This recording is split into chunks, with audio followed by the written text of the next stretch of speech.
bienvenidos a su clase de estrategia de intervención número 3. En esta oportunidad vamos a iniciar la sesión presentando la tarea voluntaria número 1, que tenía un total de 12 puntitos. Voy a mostrar la pauta, voy a referirme brevemente a ello. Enseguida vamos a continuar con el tema relacionado con el ambiente externo, con el entorno de la organización.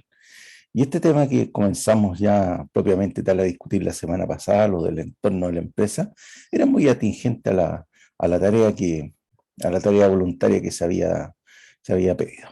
Bueno, la tarea voluntaria era el caso Modas de Roma, que para aquellos que no la hicieron, se trata de una multitienda, ¿verdad?, que tiene una política de descuento en que al final de la temporada suele liquidar, al final de la temporada suele liquidar el stock que mantiene en existencia a mitad de precio, al 50% del precio de lista original.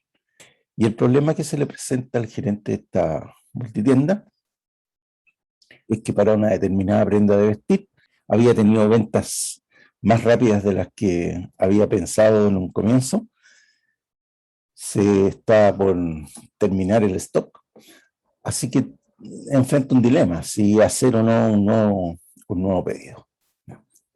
Y ahí hay una serie de antecedentes que supuestamente nos permiten a nosotros tomar la decisión. Bueno, veamos la respuesta a esto.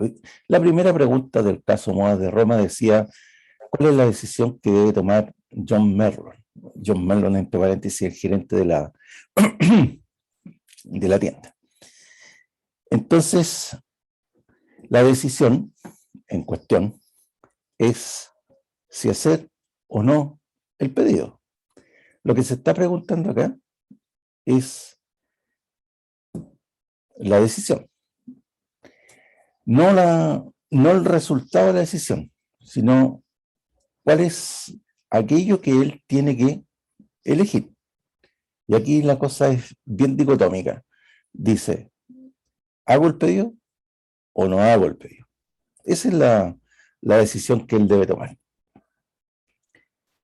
Dice qué factores externos debería considerar para tomar la decisión. Y aquí empieza la parte interesante del caso.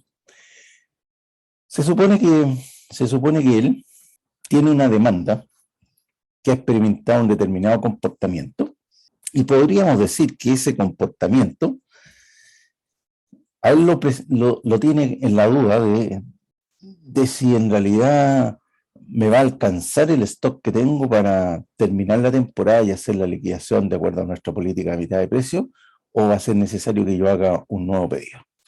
Entonces, cuando uno dice cuáles son los factores externos que yo debo tener en consideración para tomar la decisión, y en este caso, por el tipo de decisión que se trata, ¿verdad?, si es hacer o no un pedido, el que yo haga o no haga el pedido depende de cómo se vaya a comportar la demanda. Por lo tanto, todos los factores externos que yo voy a buscar son aquellos que de alguna manera condicionan la demanda de vestuario. Entonces, por eso que lo primero que yo debo saber es cuál es el comportamiento de la demanda de vestuario. Es decir, históricamente cómo se ha comportado, cuáles son los volúmenes que se mueven. Eso a mí me da una relativa claridad de lo que podría ocurrir. También necesito saber, frente a ese comportamiento de la demanda, qué está haciendo la competencia, porque obviamente la decisión que yo tome va a depender mucho de lo que también estén haciendo los competidores, porque no se olviden que frente a esa demanda los competidores y yo somos la oferta. Por lo tanto, hay un punto de encuentro entre demanda y oferta, perdón, que se suele llamar el punto de equilibrio. Y en ese punto de equilibrio, ¿no es cierto? No depende exclusivamente de lo que hagamos nosotros como empresa, también depende de lo que hace, en este caso, la competencia. Bueno, pero esta demanda va a tener un comportamiento, como decíamos, pero ¿cuánto es lo que dura la temporada? La demanda tiene un comportamiento dependiendo de la duración de la temporada y naturalmente que ese comportamiento tiene un ciclo de vida durante esa temporada. Entonces, la temporada, ¿cuántas semanas dura? Durará como era un abrigo, ¿verdad? Estamos hablando de temporada de invierno. ¿Pero será exclusivamente la temporada de invierno o podremos hablar de la temporada otoño-invierno? Si hablamos de otoño-invierno, podríamos estar hablando de una temporada de 6 meses. Y si hablamos de invierno, de 3. Entonces, ¿cuánto es lo que dura la temporada? Eso no lo tenemos claro. ¿Cómo se comporta el clima? Porque dependiendo de las condiciones climáticas, ¿no es cierto? Eso va a tener un efecto sobre la duración de la temporada. ¿Ya? Y puede que la temporada, ¿no es cierto?, producto del comportamiento del clima, tenga una mayor o menor duración, más allá de lo que habitualmente, ¿no es cierto?, suele durar una temporada. Entonces aquí el factor de la condición climática tiene un efecto directo sobre el comportamiento que pueda experimentar la demanda. También dice que esto depende de condiciones económicas que inciden, ¿no es cierto?, en una mayor demanda. Entonces, hay inflación, cómo se está comportando el tipo de cambio, cómo se comporta el nivel de ingresos en la economía, cuál es el desempleo, cuál es la tasa de interés que hay, porque todo eso tiene un efecto finalmente sobre la demanda. Entonces, esas condiciones económicas son las mismas condiciones económicas de la temporada pasada, del año pasado, y eso me dice que si son iguales la gente se va a comportar de la misma manera o son diferentes y por lo tanto tendré que esperar, ¿verdad?, cómo eso va a incidir en el comportamiento de la demanda. Es decir, cuando yo hablo de cómo se comportan las condiciones económicas, inflación, tipo de cambio, nivel de ingreso, desempleo, tasa de interés, en el fondo estoy tratando de ver cuáles son esos indicadores y cómo es la elasticidad de la demanda respecto de cada uno de esos indicadores. Entonces, la demanda en general frente a las condiciones económicas es relativamente elástica, inelástica. ¿Cómo se comporta? Ahí me interesa a mí aplicar mis conocimientos de microeconomía, saber qué va a pasar con la demanda dadas las condiciones, ¿no es cierto?, de estas variables económicas que, como dice su palabra, condicionan el comportamiento que tengamos los consumidores. Y por último, los gustos y preferencias del mercado. ¿Qué pasa si, de acuerdo a los gustos y preferencias, el segmento al que va dirigida la liquidación de esta tienda no es del gusto de ellos, este producto? O sea, no porque el segmento A compre el producto al precio normal al inicio de la temporada, no por eso el segmento B va a comprar lo que queda al final de la temporada para guardarlo para el año siguiente. Entonces hay que ver también cuáles son estos gustos y preferencias de los consumidores. Entonces, fíjense ustedes que la decisión en cuestión es si hacer o no el pedido.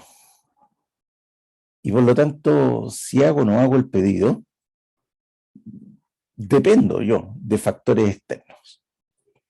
La tercera pregunta decía, ¿qué factores internos debería considerar para tomar la decisión? Bueno, hay que ser respetuoso muchas veces con las políticas que tienen las compañías.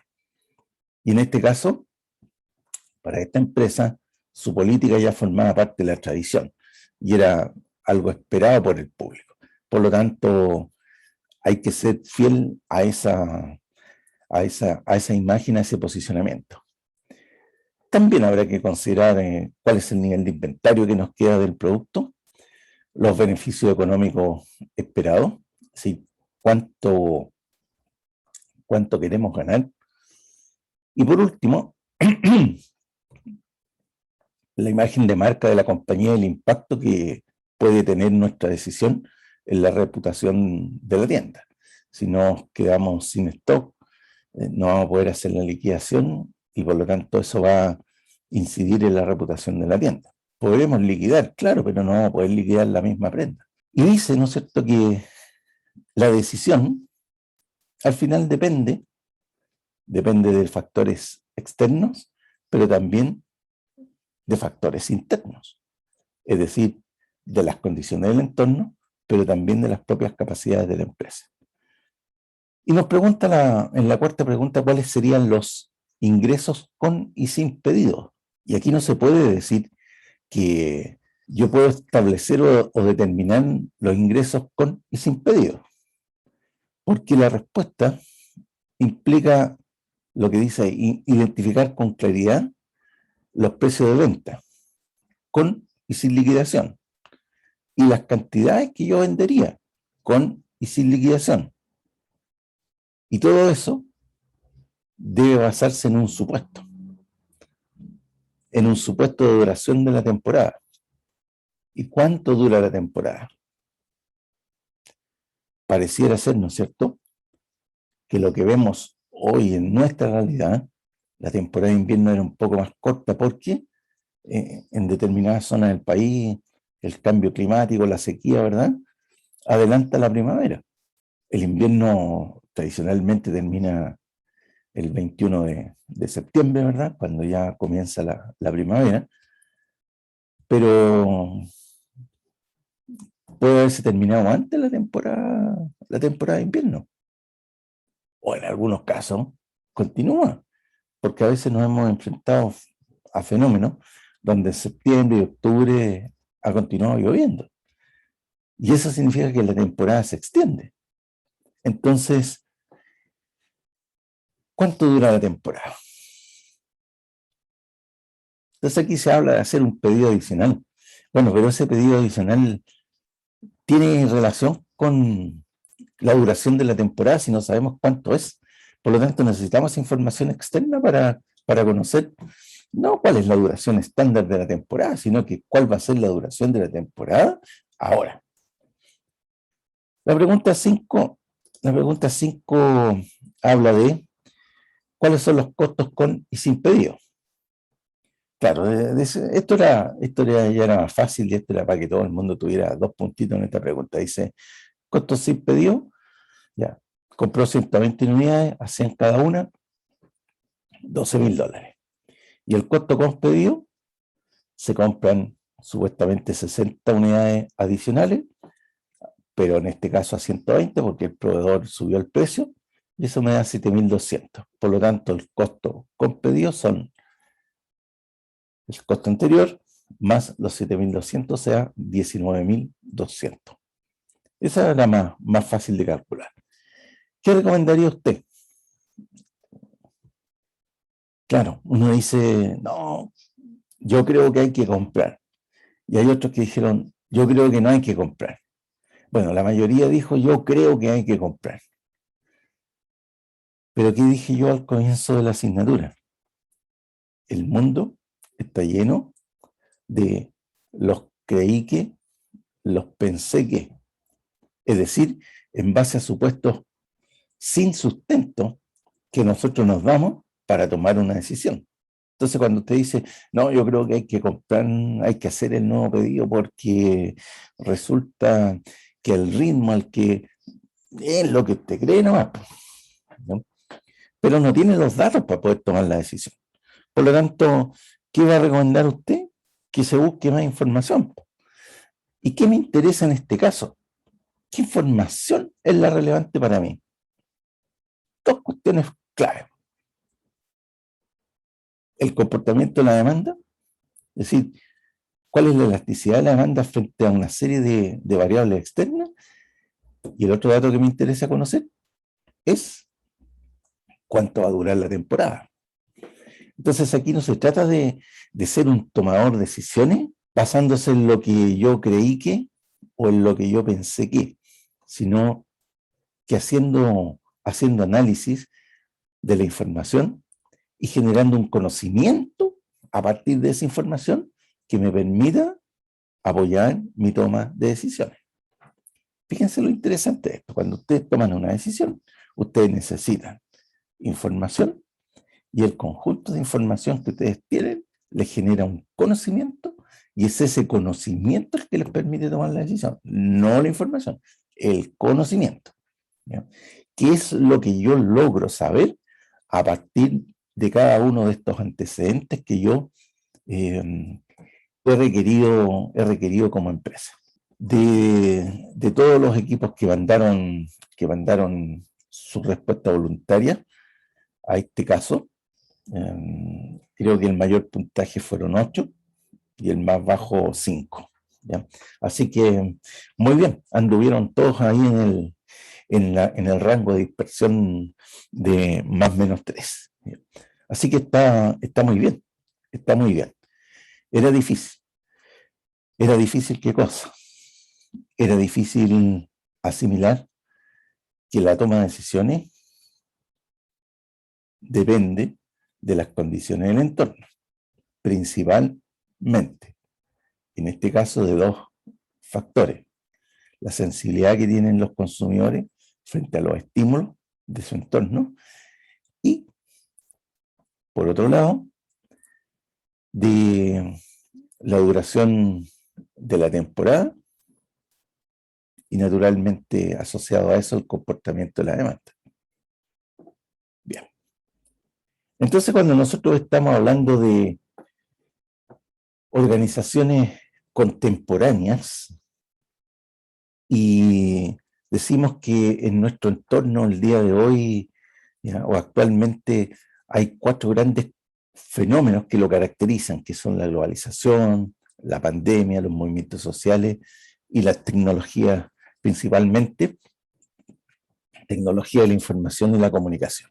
Y uno aquí tiene que en el fondo saber, ¿ya?, más que estar informado, tener un conocimiento acerca de cómo cada uno de estos grandes temas que hay hoy día presentes en el entorno condiciona lo que puede hacer nuestra organización. Entonces, dice en primer lugar, dice que el tema que nos preocupa es el de la globalización. Y al respecto habíamos dicho que es el cambio que experimenta una economía con un mayor grado de integración e interdependencia al resto de las economías del mundo. Globalizar es una decisión trascendental de los países porque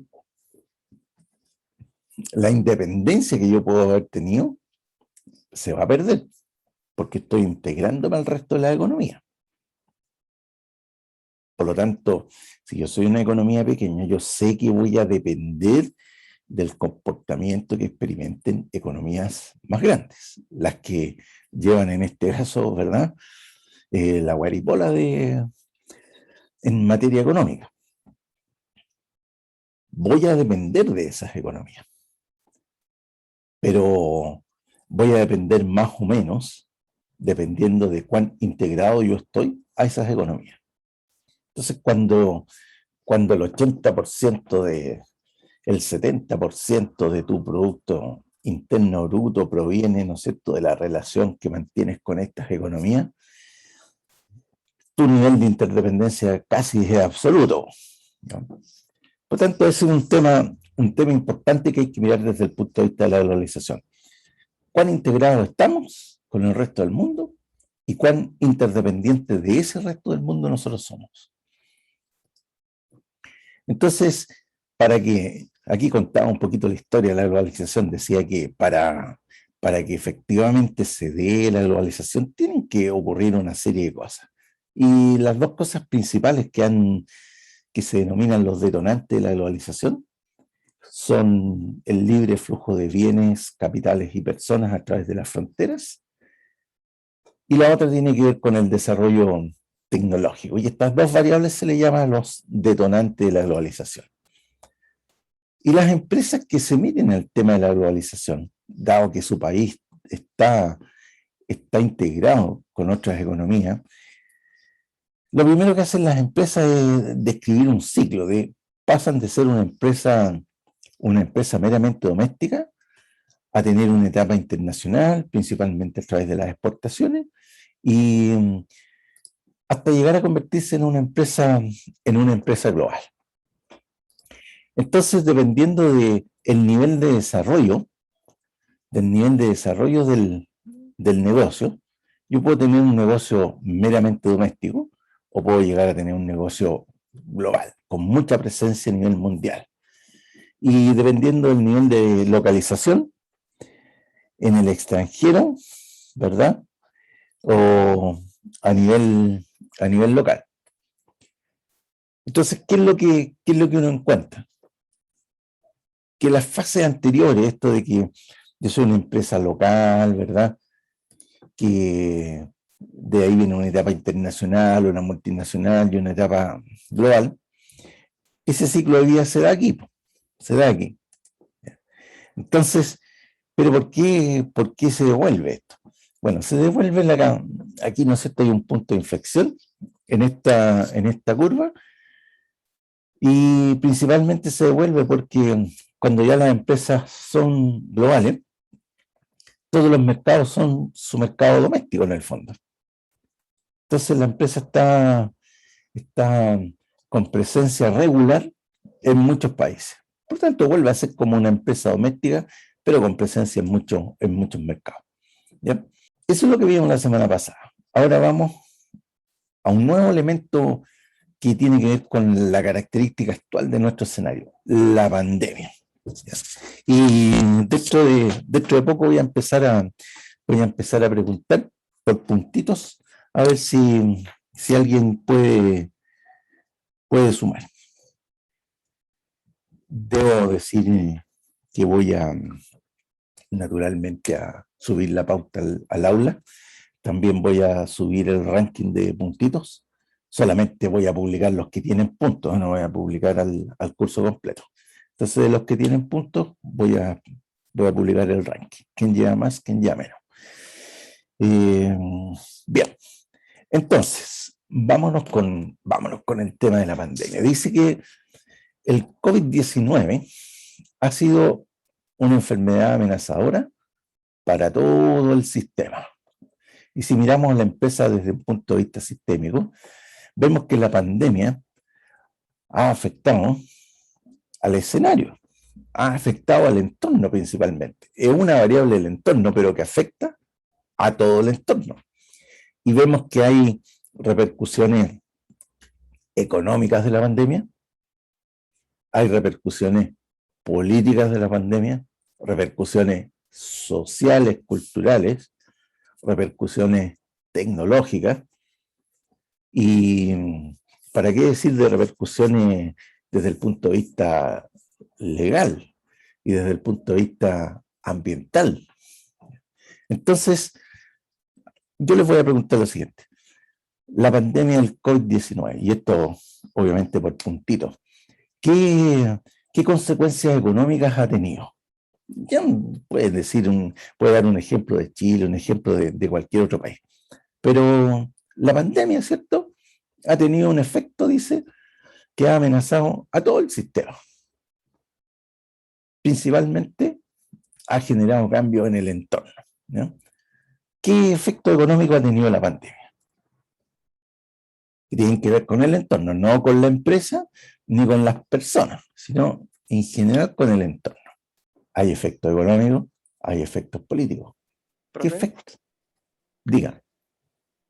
eh, pienso que uno de los escenarios que hemos enfrentado a nivel mundial a causa de la pandemia de forma económica es que se ha reactivado un cierto sector, Ya. eh, que es, por ejemplo, ahora todo lo que estamos haciendo por medio de la plataforma virtual. Y Correcto. se ha abierto una ventana de la economía, de la autocapacitación, y eso también puede aumentar el nivel de competencia en el mercado. Sí, muy bien, Ítalo.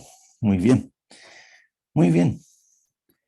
Y esa es una repercusión desde el punto de vista social, tecnológica y económica también, ¿verdad? El tema tecnológico. ¿Ítalo?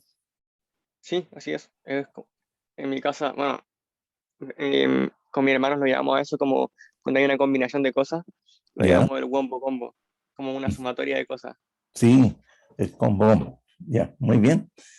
Excelente. Bien, Ítalo. Eh, ¿Alguien podrá advertir una repercusión política? Los gobiernos han hecho algo, los que legislan han hecho algo. Y aquí en Chile la pandemia ha tenido enormes repercusiones desde el punto de vista legislativo principalmente, que tiene que ver principalmente con qué. Hay una señora, ¿no es cierto?, por ahí en el Congreso que lleva la bandera de esta cosa. Y yo diría que uno de los cambios políticos más importantes que ha significado desde el punto de vista de la discusión que se da el tema de la pandemia. Profesor, ¿podrían ser el tema de los retiros de la AFP? Claro, pues Vicente, justamente. ¿Ya? Ese es el tema, ese es un tema político súper importante. ¿Ya? Fíjense ustedes que se decía antes de la pandemia que los fondos de pensiones son intocables. O sea, ¿cómo la gente va a sacar la plata del fondo de pensión? Ni pensarlo. Bueno, pero ahora, producto del tema de la pandemia, efectivamente, ¿verdad? Efectivamente. Eh, Nadie estaba preparado para esto, tampoco nadie se lo esperaba. Entonces, como los gobiernos tampoco se lo esperan, pues no es lo mismo que esta cuestión de la pandemia, no es lo mismo que un terremoto, ¿verdad?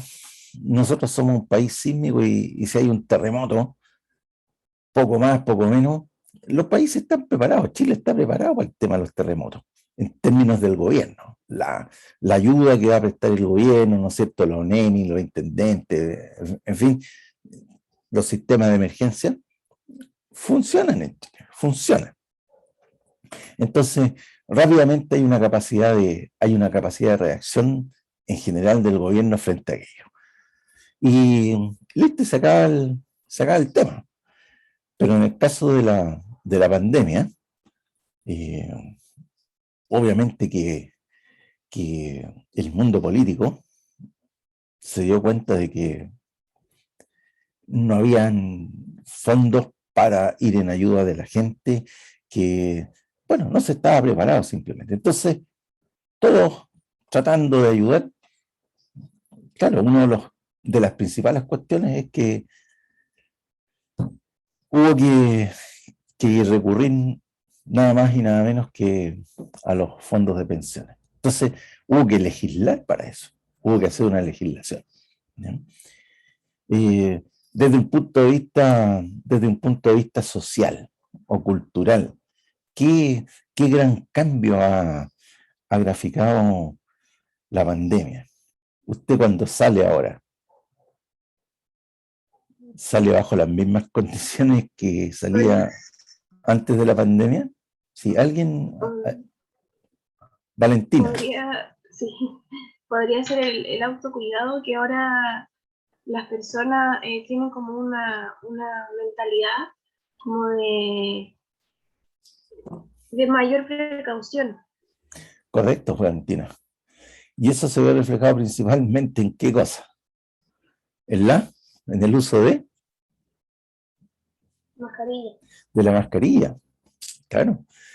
Eh, Existía esa política del autocuidado. ¿Ya? Mire, yo veo desde un punto de vista social, no sé qué piensa usted, Valentina, pero yo veo desde un punto de vista social una cuestión que ha sido tremendamente, para mí, eh, enigmática, por darle un adjetivo. Cuando recién llegaron las vacunas y cuando recién aparecieron las vacunas,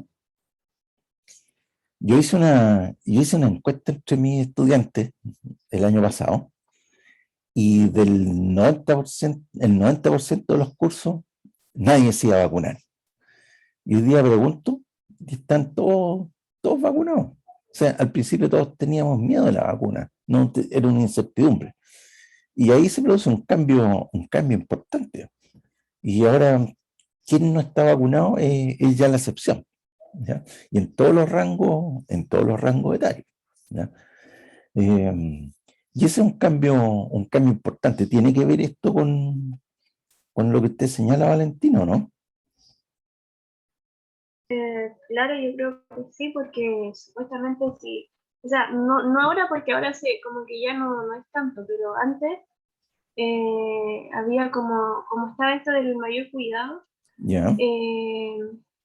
quizás está relacionado con lo de las vacunas. Mm, sin O duda. sea,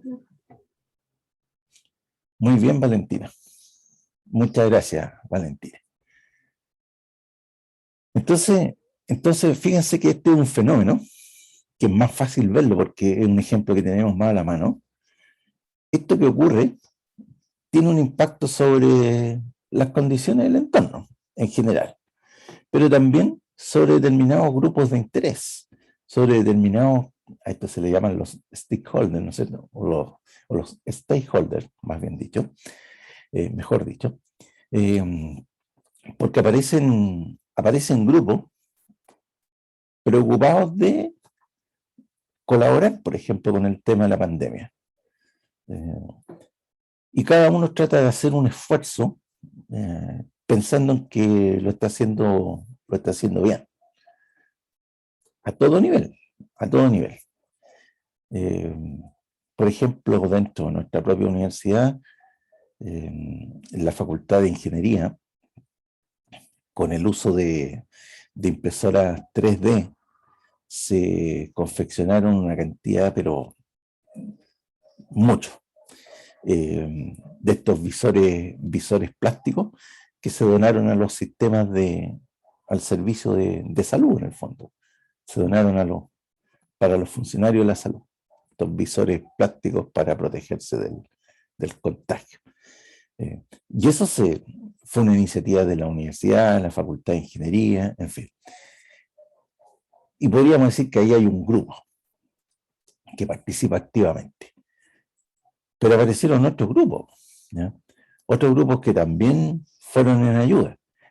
De manera espontánea se crearon estos comedores, ¿no es cierto?, solidarios, donde la gente donaba ciertos alimentos e iban a las poblaciones a cocinar para que la gente tuviera un plato de comida, ¿ya? Entonces, también esto tiene un efecto sobre cómo, en definitiva, las personas comenzamos a organizarnos para paliar en alguna medida el tema de la pandemia. Y a nivel de los sujetos, obviamente que también hay un impacto, ¿ya? Un impacto directo, ¿no es cierto?, sobre las personas, ¿ya? Y el impacto directo más cercano es el de el contagio propiamente tal, ¿no es cierto? Y el efecto que tiene en las personas esta pandemia desde el punto de vista de su condición de salud, ¿ya? O sea, que hayamos tenido 36.000 personas fallecidas a cuenta del COVID, ¿no es cierto? No es una cifra menor, ¿ya? 36.000 personas aproximadamente han fallecido producto del COVID, ¿ya? Nosotros como Escuela de Ingeniería Comercial lo vimos así, de cerca. Tenemos dos profesores que no es que hayan tenido COVID, ¿ya?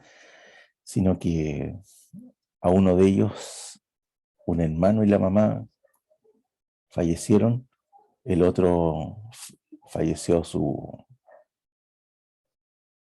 madre también, y a causa del COVID. Y fueron muy lamentables y muy trágicas todos los acontecimientos. Bueno, dice que la pandemia, ¿no es cierto?, como hecho sobreviviente, ¿no es cierto?, como esta cosa inesperada, ¿ya? También ha sido un acelerador de muchos procesos de cambio. Claro, ustedes mismos me lo decían, ¿no es cierto?, tanto Ítalo, Vicente como Valentina, aquí han cambiado muchas cosas, ¿ya? Han cambiado muchas cosas que se preveía en el tiempo que podía ir la tendencia hacia allá, pero en general fue la pandemia la que aceleró esos cambios. Transformó el entorno, vimos, transformó el entorno, claro. Como decía Valentina, ha variado nuestra forma de hacer y de ser. Claro, ya no hacemos lo que hacíamos antes de la misma manera. Y hay cosas que hacíamos antes que ahora ya no las estamos haciendo. Y por lo tanto, somos también de una manera diferente. Y eso es tremendamente significativo.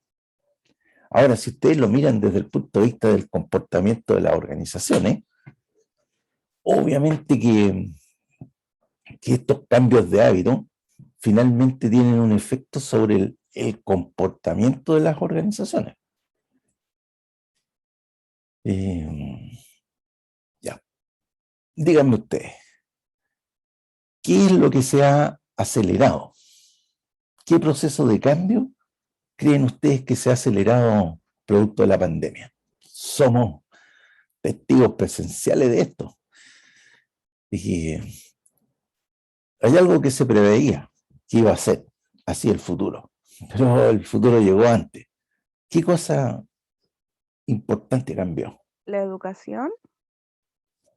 ¿Cambió la educación, Elizabeth? ¿Sí? ¿En qué sentido? Y ya no estamos solamente presencial, sino que vía online. Dependemos de un computador para aprender. Claro, justamente. Estamos hablando, ¿no es cierto, Elizabeth, de que hoy día usamos medios remotos para hacer nuestra vida. No tan solo para educarnos, ¿verdad? No tan solo para ser profesionales, sino que también para muchas más cosas, como por ejemplo El trabajo. el trabajo, ¿cierto, Ítalo? El trabajo. ¿Qué otra cosa? Aprender cosas. También se empezó a usar la tecnología para aprender cosas. Por ejemplo, Valentina, ¿qué cosa? No sé, ropa, Ujú. Todo lo que hasta sea, mascarilla. claro, todo lo que sea el abastecimiento en general, ¿verdad? Muy bien, Valentina. Entonces, fíjense ustedes que nosotros no sabíamos, ustedes ni yo, miren, nosotros los profesores, yo llevo 30 años, estoy cumpliendo 30 años de profe en la escuela, y jamás habría pasado por mi mente hacer clases así. Si cuando a mí me decían, mira, a mí yo creo que hace unos 10, 8 años atrás, más o menos, más o menos, me invitaron a un programa de posgrado de otra universidad chilena, a ser profesor, pero profesor así virtual, porque el programa de posgrado se debe impartir virtual, a través de una universidad, de una plataforma que se llama Universidad Virtual. Y tuve que ir a una capacitación. De hecho, fui a grabar unos videos, un estudio de grabación, ¿ya? Con productores. No, sí, fue una cosa bien interesante. Y la verdad es que yo veía tan lejana esa cuestión que en realidad nunca se concretó eso. Pero ahora fue nomás, ¿ya? No había otra forma de hacerlo. nosotros mismos vemos, y ustedes tienen que también advertirlo con sus familiares, tal vez nunca nadie pensó que podía trabajar desde la casa. Y hoy día es tan difícil volver a trabajar de manera presencial, ¿no? Es tan difícil.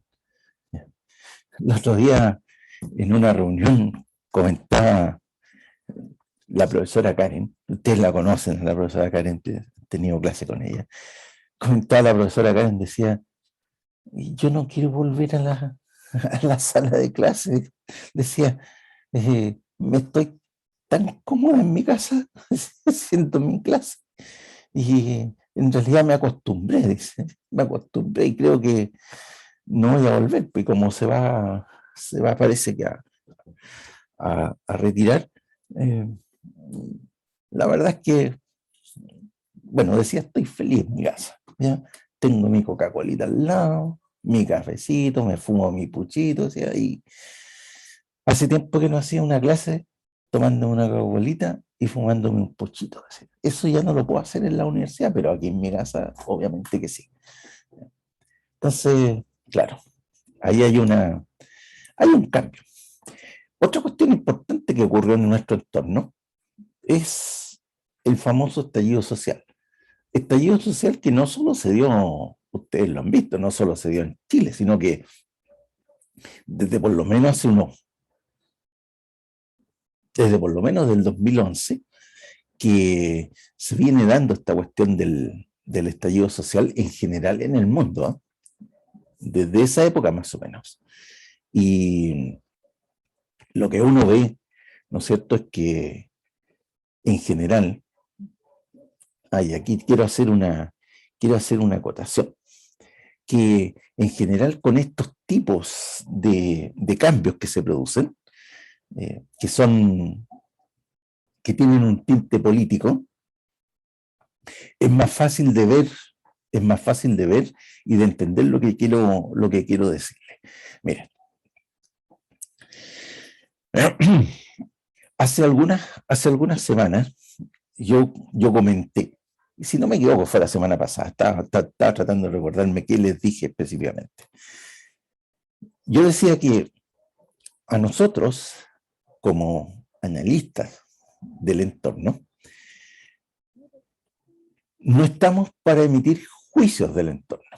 No estamos para decir estoy de acuerdo con el estallido social o no estoy de acuerdo con el estallido social. No, nosotros no estamos para eso.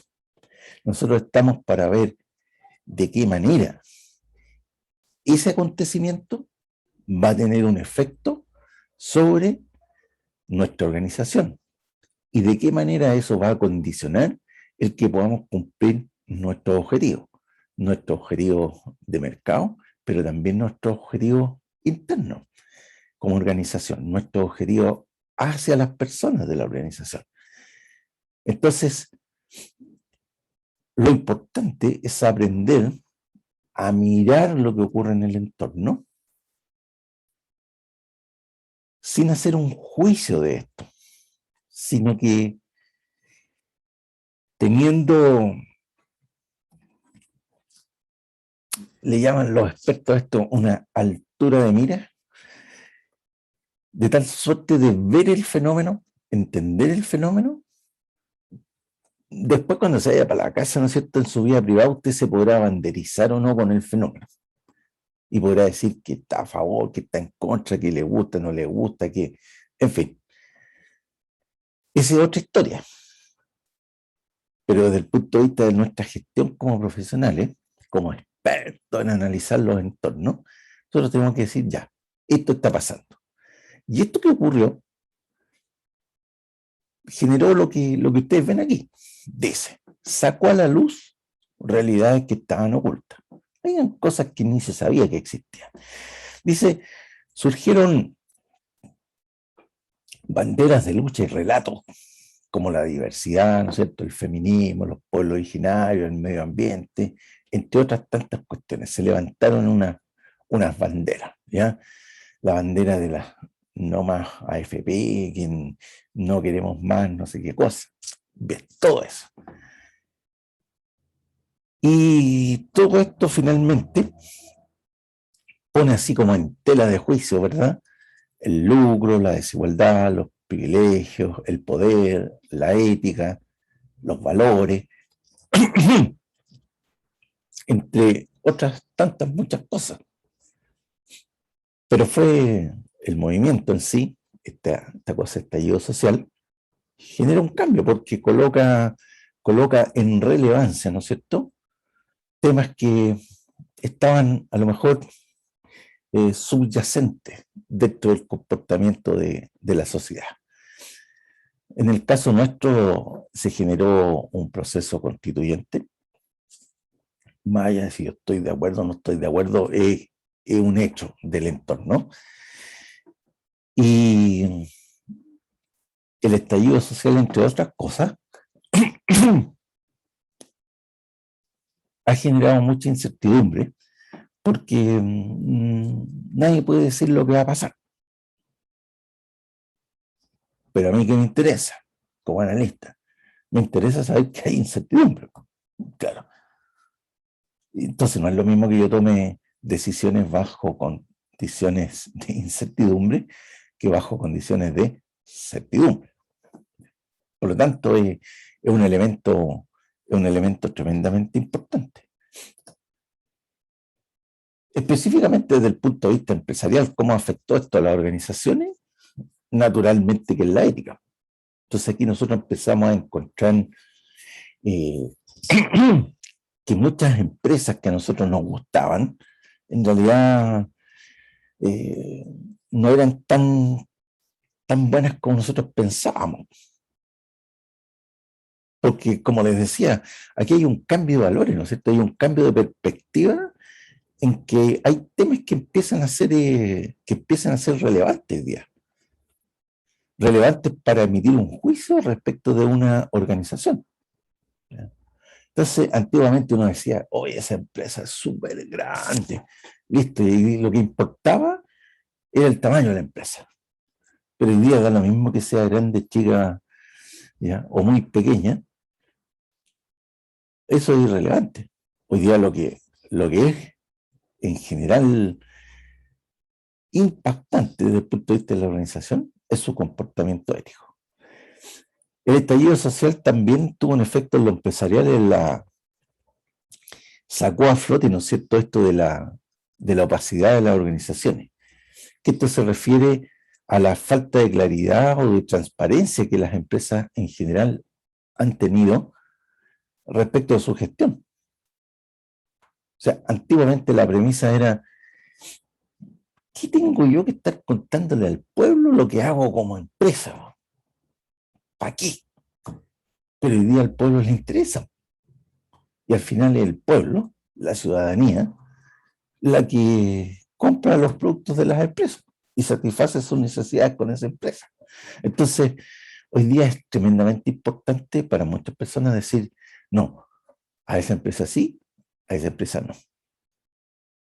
Antes yo le compraba a esa, pero ahora no le voy a comprar porque, claro, hay un cambio de perspectivas para emitir juicios.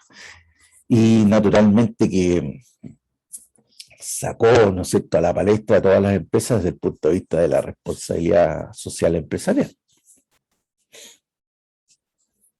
¿Quiénes son los que atienden mejor esa necesidad de la sociedad?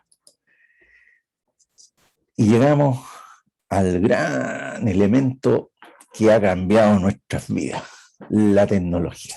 Principalmente las tecnologías de la información y las comunicaciones, las famosas TICs. Y ya, hoy día no voy a hacer el recreo, me voy a pasar de largo, pero voy a terminar sí un poquito antes, ¿ok? Ya. Decía yo que la tecnología, principalmente la tecnología de la información y las comunicaciones, yo diría que es lo que está revolucionando en general el mundo de los negocios. Hoy día estamos viviendo una era en que la tecnología pasó de ser una cuestión que nos sorprendía a algo que ya, cada innovación que hay,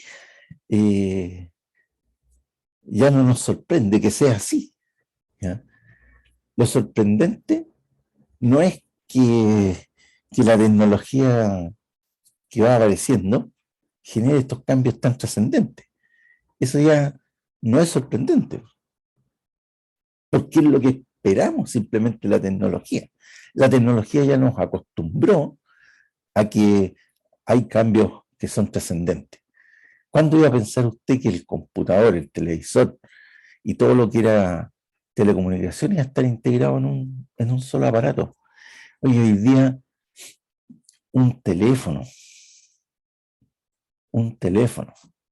Cuando recién aparece el teléfono celular en Chile, estoy hablando del año 91, 92, 91 fue, cuando recién aparece el teléfono celular en Chile, que eran así unos tremendos aparatos, ¿no es cierto? Le decían los ladrillos. En esa época, el teléfono celular era eso, un teléfono móvil. ¿Y para qué lo compraban las personas que tenían? Para hablar por teléfono, para hacer llamadas. Y al comienzo, la lucha era por el multicarrier, decía un antiguo aviso. Y el tema era, el que llama, paga. Claro, el que llamaba, pagaba la llamada. O sea, el que llamaba a través de un teléfono móvil, ese pagaba la llamada, no el que la recibía. O sea, si tú me estás llamando a mí de un teléfono móvil, no me voy a hacer yo cargo del costo de la llamada. No, el que llama paga. Ese era el punto. Y cuando uno contrataba un teléfono móvil, un servicio de esta naturaleza, uno contrataba un plan de llamada. Fíjense que uno contrataba un plan de llamada con no sé cuántos minutos, ya, supóngase de 1000 minutos. Y uno pasaba llamando al teléfono todo el día. Uno salía al extranjero, ¿no es cierto? Ya, y llamaba por teléfono. Pero hoy día, ¿qué hace usted con el teléfono móvil? ¿Llama por teléfono? Es muy raro, ¿no es cierto? Es muy raro. Claro, se usa, pero tiene 50.000 millones de usos adicionales, además de las llamadas. Y las compañías hoy día en sus planes te cobran por hacer llamadas. No cobran. Sí, gratis hoy día llamar por teléfono. Gratis. ¿Ya? Así que las empresas te dan minutos ilimitados en algunos casos. Hable por teléfono, no te dicen sí. Da lo mismo. Entonces, la comunicación y la tecnología cambió aquí. ¿Ya? Y ese cambio, sin duda alguna, nos transformó a todos nosotros. Entonces ya no nos sorprende que hoy día con la tecnología uno, y con ese aparatito que anda teniendo en la mano, ¿no es cierto?, uno puede hacer cualquier cosa. Cualquier cosa. O sea, yo ya no necesito prácticamente el computador, basta con el teléfono que tengo. Y se acaba la historia. Entonces, ¿cuándo iba a pensar usted que a través del teléfono iba a poder ver el partido de fútbol? O que iba a ver la teleserie de turno? O que se iba a conectar, ¿no es cierto?, a Netflix, o que se iba a conectar al Amazon, da lo mismo, ¿verdad? Y que iba a poder ver una película como que si usted va al cine. ¿Cuándo uno iba a pensar eso? Bueno, ¿hacia dónde nos lleva la tecnología? Sabemos que nos lleva hacia algo que nos va a sorprender. Entonces, ya no nos sorprendemos de que la tecnología nos sorprenda. Simplemente esperamos que la tecnología nos siga sorprendiendo. Y cada vez aparecen más y más cosas. La inteligencia artificial. una cuestión, pero yo la encuentro maravillosa, realmente, realmente maravillosa. Con la inteligencia artificial, donde las máquinas aprenden lo que yo quiero que aprendan, puedo hacer lo inimaginable, lo inimaginable. Creo que la próxima semana voy a ir por segunda vez a la Feria Latinoamericana de Smart Cities, de ciudades inteligentes. El año pasado asistí a esa feria. Se realiza en Argentina, en Buenos Aires, pero fui sentado desde mi casa. Es una feria tecnológica virtual. Y los grandes temas que se ofrecen ahí es inteligencia artificial. ¿Para hacer qué? Lo que usted se imagina, esta gente ya lo pudo hacer.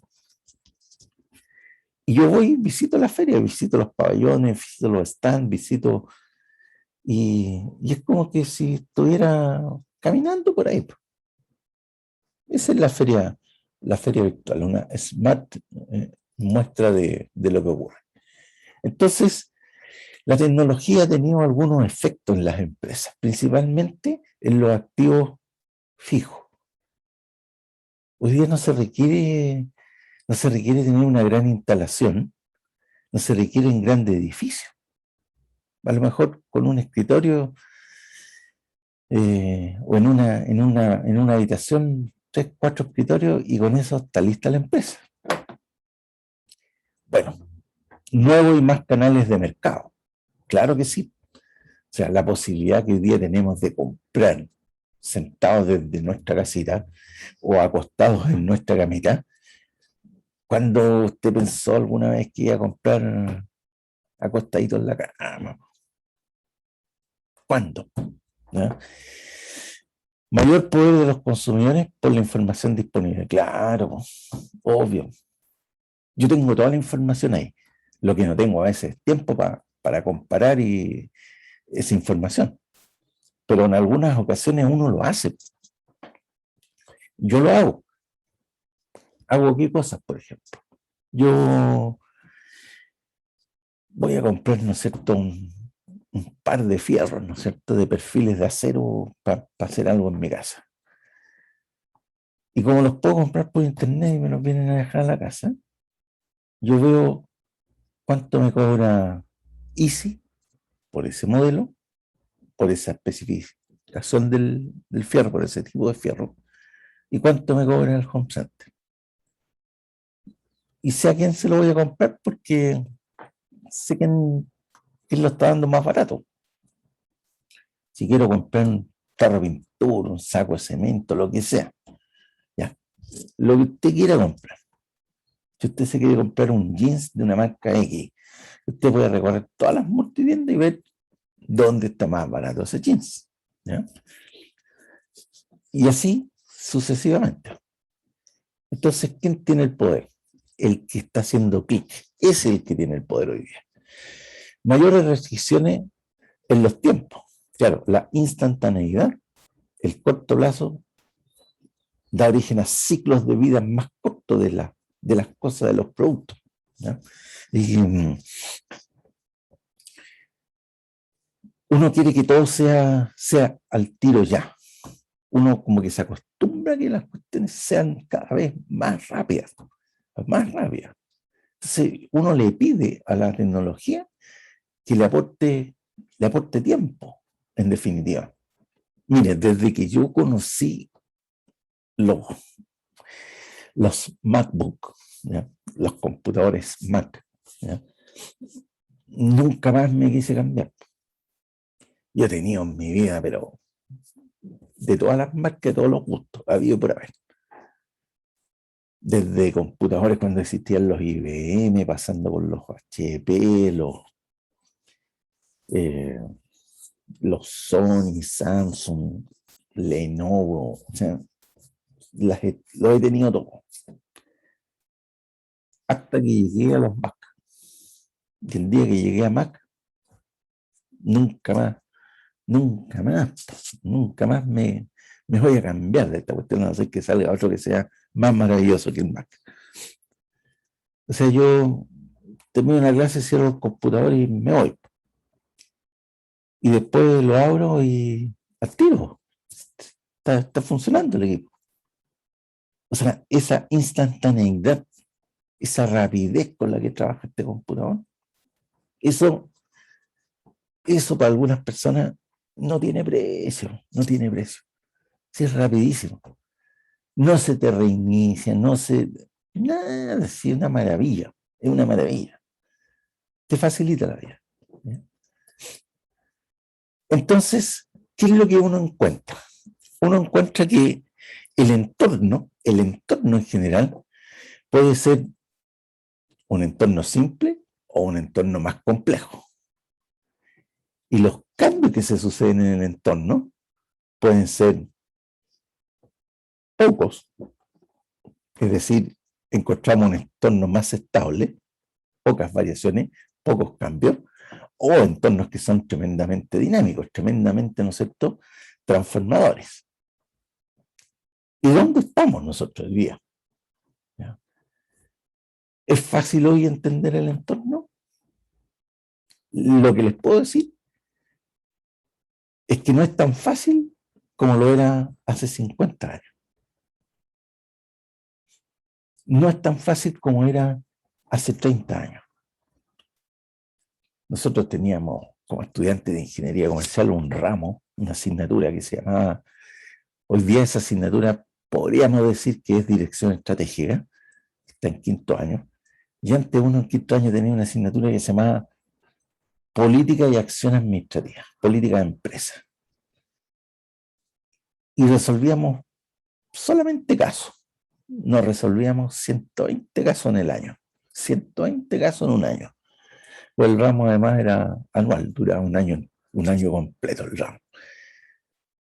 Oye, todos los casos, todas las situaciones que había que resolver eran problemas internos de la empresa. No había ningún caso de entorno, ninguno. Y hoy día, cuando usted quiere resolver casos, se encuentra con que todos los casos tienen que ver con entornos. ¿Y por qué? Porque hace 50 años o 30 años el nivel de variabilidad que experimentaban los entornos era casi nada. Y hoy día la variabilidad es enorme. Entonces, ¿a qué hay que prestarle más atención hoy día? Antes le prestábamos atención a la parte interna de la empresa. Ahí están los problemas. Hoy día los problemas están fuera de la empresa por el dinamismo que tiene el entorno. Bueno, pero ese dinamismo, esos cambios, ¿son cambios simples o son cambios complejos? Entonces, ¿por qué se dice que son cambios más complejos? Son cambios más complejos porque son cambios que están interrelacionados. O sea, yo no puedo hoy día decir que la pandemia ha tenido un efecto económico, puramente económico. No, la pandemia, ¿no es cierto?, genera un efecto multisistémico. Por lo tanto, es mucho más complejo el entorno, porque tiene muchas derivadas. Entonces, ¿dónde estamos hoy día nosotros? Como sociedad, aquí estamos, ¿no es cierto?, en un entorno de alto nivel de incertidumbre. Y dice que este dinamismo y complejidad del entorno de nuestro tiempo, donde dice que todo se mueve, todo ingresa a un solo entorno, o sea, está todo interrelacionado, dice que vivimos en un mundo permanente cambio, lleno de ambigüedad e incertidumbre, que sus efectos se hacen notar transversalmente en el trabajo, en la sociedad, en la vida personal, dentro del hogar, fuera de este, en todas partes, y en todo lo que hacemos. Y que las empresas, producto de este cambio, de este dinamismo y complejidad del entorno, tienen una enorme presión. ¿Para qué? para poder responder a esos cambios, es decir, para poder mantenerse actuantes, vivas, vigentes en ese nuevo entorno. Entonces, hoy día se dice que los entornos, si yo le pudiera poner un nombre hoy día al entorno, diría que mi entorno se llama VICA, volátil. ¿Por qué? Porque los cambios tienen una mayor velocidad. O sea, son más rápidos los cambios. Incierto. Porque no hay certeza de lo que pueda suceder. Uno lo único que sabe es que lo que hay es ahora nomás. Pero lo que viene después no se sabe. Porque es tan complejo el cambio que se da en el entorno que los efectos son insospechados. En el mundo empresarial, por ejemplo, una startup, ¿no es cierto?, una empresa, un emprendimiento tecnológico, así de la noche a la mañana, deja fuera a uno que era líder en el mercado. Es complejo. Claro, aquí no hay una relación causa-efecto, sino que la relación efecto es multicausal. O sea, hay diferentes movimientos que a lo mejor convergen en una conducta. Entonces, una determinada conducta, llamémosla esto, un determinado impacto, no es consecuencia del cambio que experimenta una variable, sino que es el resultado del movimiento de todas las variables. Y la ambigüedad, lo que sucede, lo podemos entender de varias maneras. O sea, no hay una explicación única y no hay, ¿no es cierto?, una traducción única de los impactos que puede tener el entorno. Entonces se dice que nuestra empresa, ¿no es cierto?, que es una comunidad, ¿ya? A la vez, la empresa puede ser una estructura que tiene que hacer trabajar, se tiene que mover. Entonces, ¿cómo entendemos hoy día, ¿no es cierto?, una organización? ¿La organización hoy día es una comunidad o es una estructura? Son ambas cosas. Igual es más importante, cuál visión, cuál mirada acerca de lo que es una empresa es más relevante. En este mundo VICA, dice, estamos llenos de ideas opuestas. Claro. Algunos dicen, lo importante acá es que la empresa sea grande y sólida. Y otros dicen, no, lo importante es que sea pequeñita, pero muy ágil. Dicen, las empresas deben ser participativas. Otros dicen, no, la empresa debe seguir siendo estrictamente jerárquica. Algunos dicen, aquí lo importante es el individuo, aquí lo importante son las personas. La otra mirada, no, aquí lo importante es la organización. ¿Y cuál es el desafío para el ingeniero comercial? Buscar un punto de encuentro, ¿no es cierto? Un punto de consenso, ¿ya?, de estas ideas que son contrapuestas. Entonces, ¿qué tengo que hacer yo? Tengo que necesariamente desarrollar esa capacidad para adaptar la condición de la empresa a estos nuevos escenarios, a esta nueva realidad.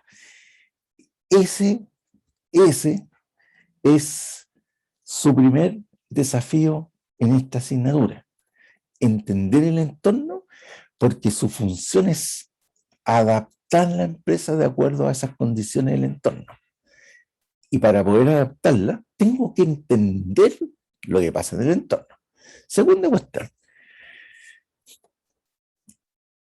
Como hay estos cambios tan volátiles, tan rápidos, ¿no es cierto?, y de tanta incertidumbre, necesito nuevos estilos de liderazgo, nueva manera de conducir la organización. Porque frente a esa volatilidad, el conocimiento lo puede tener cualquiera. pero yo necesito que todos participen, que todos hagan un aporte. Y por último, dice que yo tengo que ajustar todas las herramientas de planificación y gestión al servicio de este entorno tan dinámico en el que estamos inmersos. Entonces aquí el tema era, bueno, ¿por qué son importantes estos cambios que afectan a las organizaciones? Porque al final van a tener un impacto sobre las personas. Y yo tengo que manejar esa consecuencia sobre las personas para que la organización efectivamente pueda cumplir su propósito. Entonces, aquí nosotros vamos a desarrollar la próxima semana lo que es el concepto de organizaciones para entender lo que es una organización, y a partir de esa comprensión vamos a ver de qué manera insertamos el entorno dentro de la organización, y también vamos a ver algunos ejemplos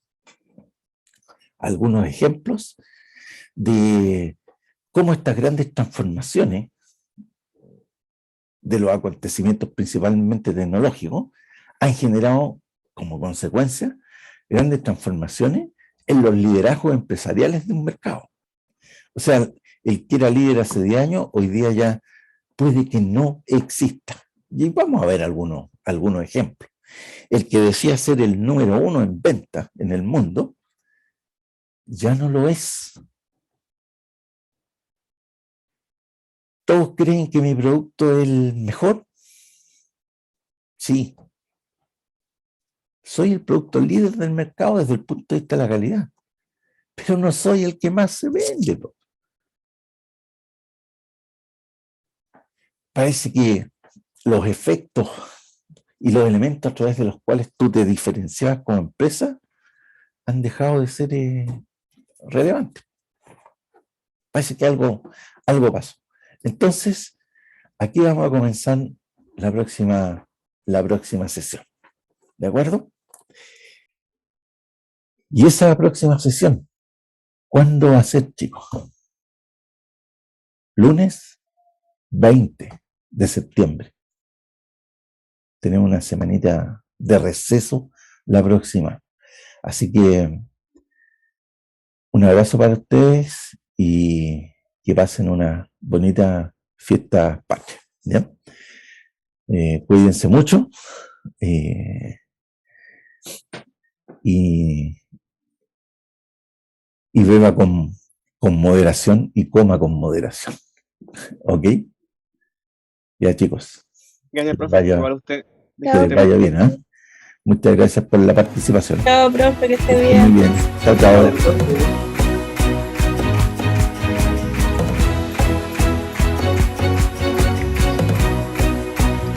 It was a